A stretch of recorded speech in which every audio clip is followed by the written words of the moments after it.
오늘 읽었던 본문은 마태, 마가, 누가복음에 모두 나오는 본문입니다. 제자들의 첫 번째 제자들의 예수님에 대해서 예수님이 누구신지에 대한 제자들의 고백이고, 이 고백 후에 예수님은 처음으로 첫 번째로 본인이 십자가에서 고난받아 죽을 것에 대해서 예고하십니다. 그래서 제자들의 신앙 고백과 예수님의 십자가에 달려 돌아가 죽으실 거라는 첫 번째 순한 예고가 이렇게 붙어 있는 거죠. 자, 18절부터 19절 보시면 예수님께서 기도하시다가 또 그 곁에 제자들이 있었는데 물어봤습니다. 사람들이 나를 누구라고 하느냐? 마태복음과 마가복음에서는 사람들이라고 되어 있고, 우리 오늘 본문에서는 무리가 이렇게 되어 있습니다. 불특정 다수 이런 거죠. 세상 사람들이 나를 어떻게 생각하는 것 같냐? 그랬더니 세례 요한이라고 하고 엘리야라고 하고 더러는 이제 선지자 중에 한 사람이 살아난 것 같다, 이렇게 말했습니다. 예수님을 따르는 제자가 아닌 세상 사람들은 이렇게 대답할 수 있습니다. 4대 성인 중에 한 명, 기독교를 창시자, 이 정도로 생각할 수 있겠죠. 사람들은 이렇게 대답을 하는데, 사람들은 이렇게 대답을 하는데, 이들의 대답은 전혀 중요하지 않습니다. 예수님에게 중요한 것은 제자들이 자기를 뭐라고 부르느냐입니다. 지금 우리를 하면 교회 바깥에 있는 사람이 뭐라고 대답하는 것은 중요하지 않습니다. 내가 지금 오늘 이 자리에 있는 우리 교회 안에 있는 우리 성도들이 예수님에 대해서 어떻게 고백하느냐가 예수님에게는 중요한 거죠. 그래서 20절에 예수께서 이르시되 그러면 너희는 나를 누구라고 하느냐라고 묻습니다. 이 질문도 마태, 마가, 누가복음에 동일합니다. 너희는 나를 누구라고 하느냐? 그러자 베드로가 대답하죠.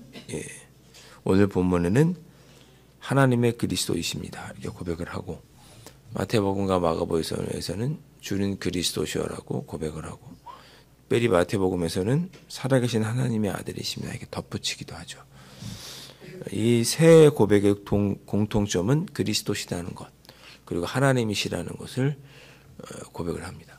그러니까 세상 사람들은 예수님을 4대 성인 중에 하나라고 생각할지 모르지만, 우리는 분명하게 예수님은 신이다, 하나님이시다.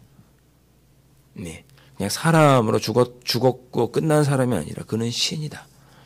그리고 그는 그리스도다, 즉 메시아다. 우리를 죄에서 구원하시고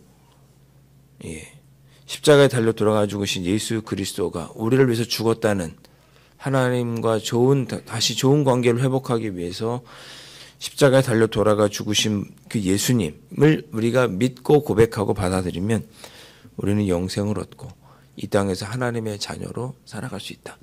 이 분명한 복음을, 그러기 위해서 오신 분이 그리스도라고 하는 분명한 고백이 우리는 있어야 됩니다. 이 고백을 하지 못하면 우리는 그냥 무리예요. 그냥 사람들이에요. 이 고백을 하는 사람이 제자입니다. 그러니까 여러분들이 이 고백을 다 갖고 계셔야 되는 거죠. 21절 보면 예수님은 경고하사 이 말을 아무에게도 이르지 말라 명령하셨습니다. 예수님께서 메시아다 이렇게 사람들에게 알려주면 무리 또 사람들, 예수님과 함께 예수님을 제대로 알지 못하는 사람들, 예수님과 함께 생활하지 못하고 그래서 예수님에 대해 잘 알지 못하는 사람들은 예수님께서 메시아다 그러면 우리를 로마로부터 구해줄 메시아인가 보다, 정치적인 메시아, 군사적인 메시아, 이렇게 오해할 수가 있었기 때문에 예수님은 내가 십자가에 달려 돌아가 죽고 부활하기 전까지는 이것에 대해서 함구하도록, 말하지 않도록 주의를 시키셨습니다. 오해하니까. 이런 말을 하지 않아도 사람들이 오해했죠. 그래서 호산나 했던 거 아니겠어요? 자, 그렇게 말씀하신 이후에 제자들에게 이렇게 신앙 고백을 충분히 들으신 이후에 그 다음에 이어서 예수님께서 말씀하십니다. 이르시되 인자가 많은 고난을 받고 장로들과 대제사장들과 서기관들에게 버림받되어 죽임을 당하고 제3일에 살아나야 하리라 하시고, 첫 번째 순환 예고를 하십니다. 고난받고 버림받되고 죽임당하고 살아나야 할 것이다. 예. 이게 죽음과 부활이죠. 이게 사실은 초대교회 신앙 고백의 핵심입니다. 나사렛 예수가 죽었다가 부활했다. 이게 초대교회 신앙 고백의 핵심이죠.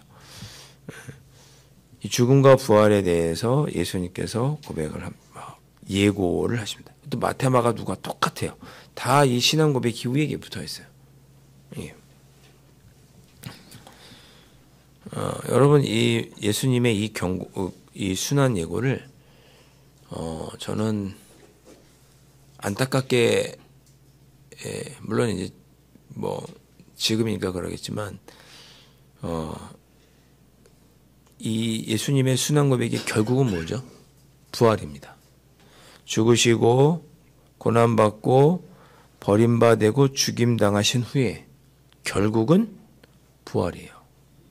그러니까 고난 후에 결국은 부활을 예고하신 거라.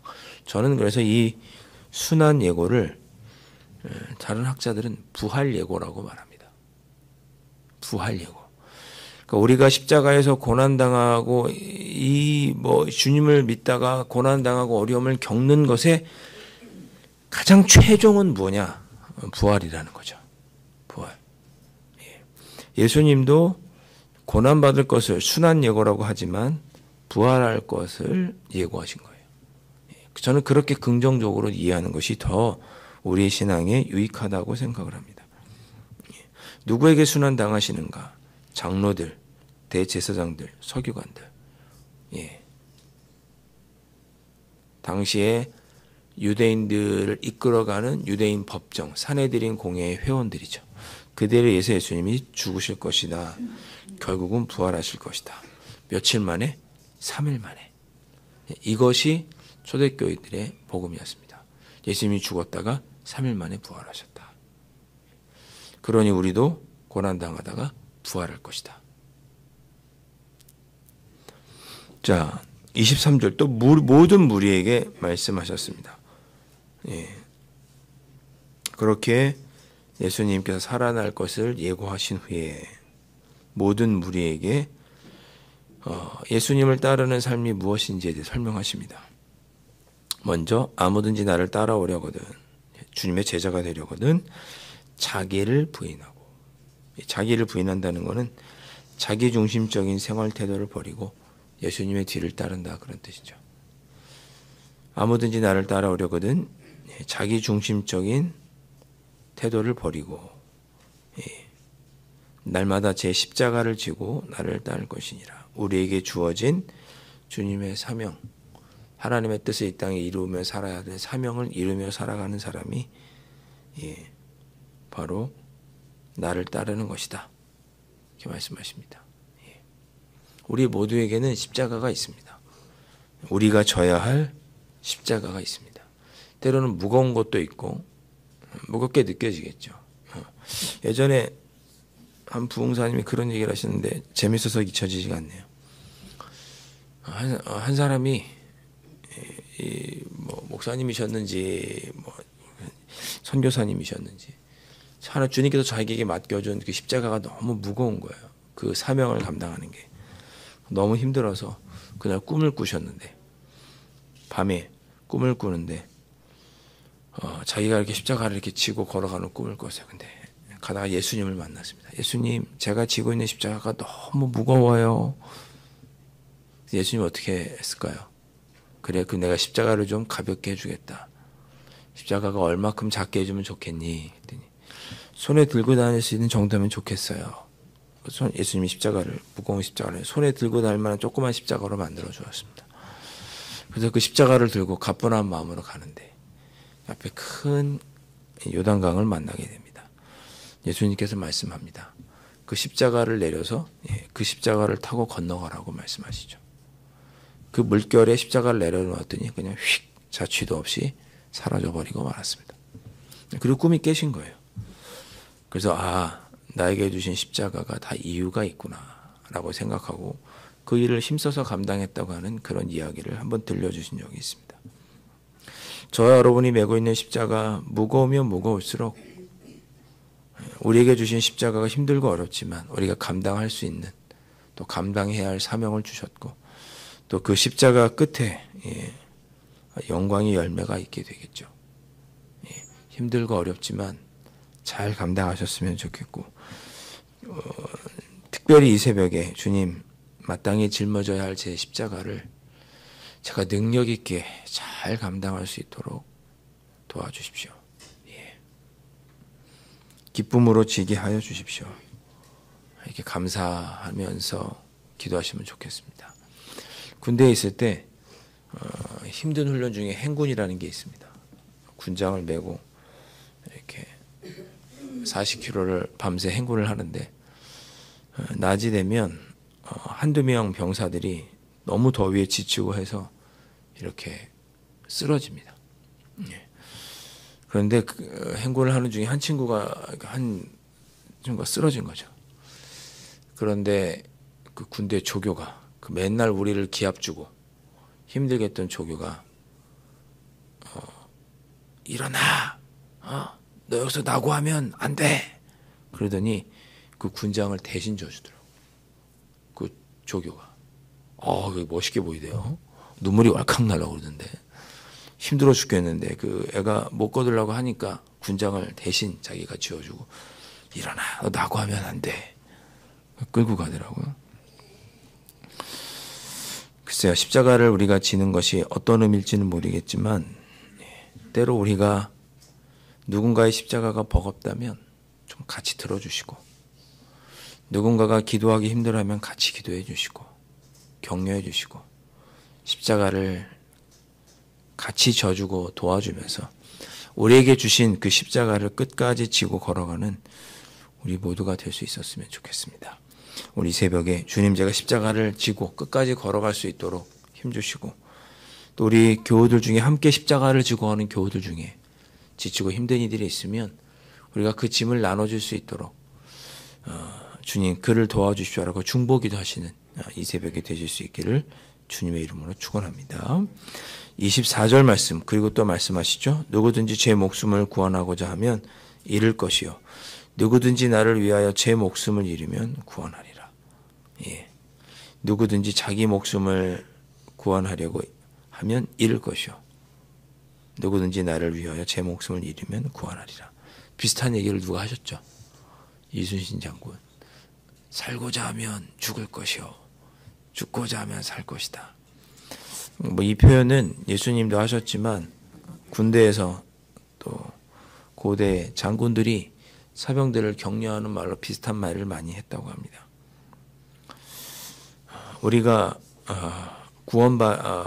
구원받아서 부활에 이르기까지는 예수님께서 순환을 예고하신 것처럼 고난과 버림받음과 죽임이 있습니다. 그 뒤에 부활입니다. 십자가 없는 부활은 없고 고난 없는 부활은 없습니다.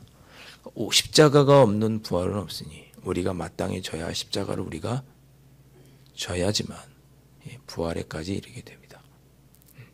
혹 여러분의 삶의 자리에서 주님의 뜻대로 살다가 힘들고 어려운 일이 계시다면 여러분을 격려합니다.